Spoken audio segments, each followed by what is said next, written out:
Hello my dear student, आज का अपना दूसरा न्यूमेरिकल लिखेंगे अपन काउंटर डिजाइन का, जो बहुत बार पेपर में पूछा जाता है।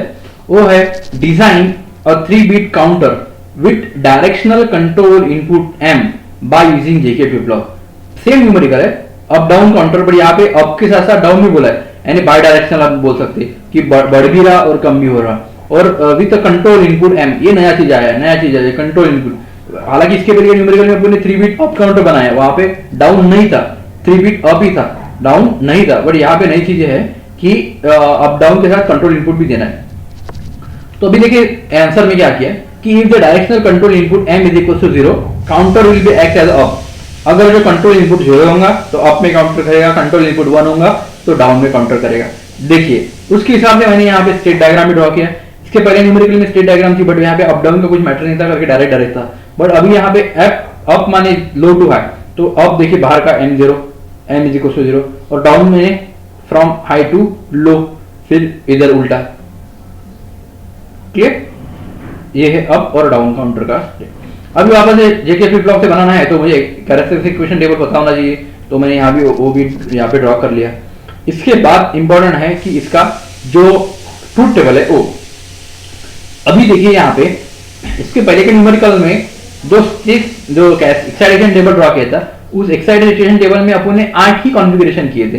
क्यों? क्योंकि एक ही डायरेक्शन से बोला था अप काउंटर। अभी यहाँ पे डायरेक्शन नहीं बोला है तो नहीं बोला था, अभी यहाँ पे डायरेक्शन बोला है, तो मुझे 8 और 8 16 केसेस बनाने पड़ेंगे।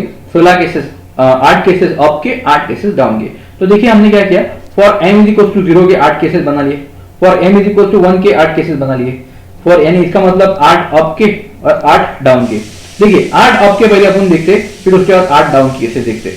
8 अप के केसेस में ऑब्जर्व कीजिए आप क्या हो रहा, हाँ वो इंपॉर्टेंट है। 8 अप के केसेस में आपको ऑब्जर्व हो रहा कि प्रेजेंट स्टेट शुरुआत की हमने 0 0 0 से, क्योंकि अप है। नेक्स्ट स्टेट 0 0 1, देन 0 0 1 0 1 0, ये अप टू आया यहाँ पे 1 1 1। जब 1 1 आया तो यहाँ पे 0 0 हो गया। ये आपका इजीली समझ में आता है। अभी डाउन में क्या किया, उल्टा। डाउन में शुरू तो किया मैंने 0 0 0 से, बट नेक्स्ट स्टेट क्या है 1 1 1, फिर अगेन उल्टा नीचे से। ठीक है, ये आ गया down counter, up counter and down counter. फिर उसके हिसाब से हमने ये ट्रूथ टेबल के हिसाब से, एक्साइटेशन टेबल के, कैरेक्टरिस्टिक टेबल के हिसाब से ये J2 K2 कैसे। फिर J2 K2 के लिए कौन आएगा, Q2 and Q2 plus, J1 K1 के लिए Q1 and Q1 plus, J0 K0 के लिए Q0 एंड Q0 प्लस। ये कंप्लीट किया। अब इसके हिसाब से 6 इक्वेशन बनाए हमने, J2 K2 J1 K1 and J0 K0 bye using Kmap। तो हमको 6 इक्वेशन मिल गए। 6 इक्वेशन मिलने के बाद उस 6 इक्वेशन को किया डिजाइन। कैसे डिजाइन किया, देखिए पहला इक्वेशन क्या है J2 K2 का। J2 K2 का इक्वेशन क्या है, m माने कंट्रोल इनपुट, उसको भी लेना पड़ेगा, उसको छोड़ना नहीं है। m कंट्रोल इनपुट, वो n कंट्रोल इनपुट उसको देना पड़ेगा हर बार। q बार q0 उसको भी लेना पड़ेगा। तो m इंटू q बार q0। देखिए एक कंट्रोल इनपुट बनाया हमने यहाँ पे, m इंटू q बार q0, और J2 K2 को कनेक्ट कर किया। जो J2 K2 है उसके हिसाब से, यानी जो जो इक्वेशन आया उस इक्वेशन को एज इट इज यहाँ पे हमने डिजाइन कर लिया। क्लियर?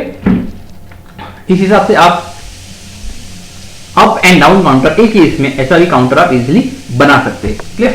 अभी देखते हैं next numerical, design a synchronous decade counter using JK flip flop. JK flip flop पे आपको मैक्सिमम न्यूमेरिकल्स आ सकते हैं, तो उसका कैरेक्टरिस्टिक टेबल आपको ख्याल में आना चाहिए। डिजाइन अ सिंक्रोनस डिकेड माने 10 यानी काउंट कहां से कहां तक, 0 to 9। देखिए same correct, decade counter is also called as BCD counter, उसको भी बीसीडी काउंटर भी बोलते हैं। 10 यानी 0 to 9, 0 to 9, 0 1 2 3 4 5 6 7 8 9, ये है बीसीडी काउंटर का state diagram. State diagram draw कर लिया। नंबर ऑफ फ्लिप फ्लॉप दिखने चाहिए, तो सबसे बड़ा नंबर है 9 के लिए 4 बिट यानी 4 फ्लिप फ्लॉप। चलो 4 फ्लिप फ्लॉप।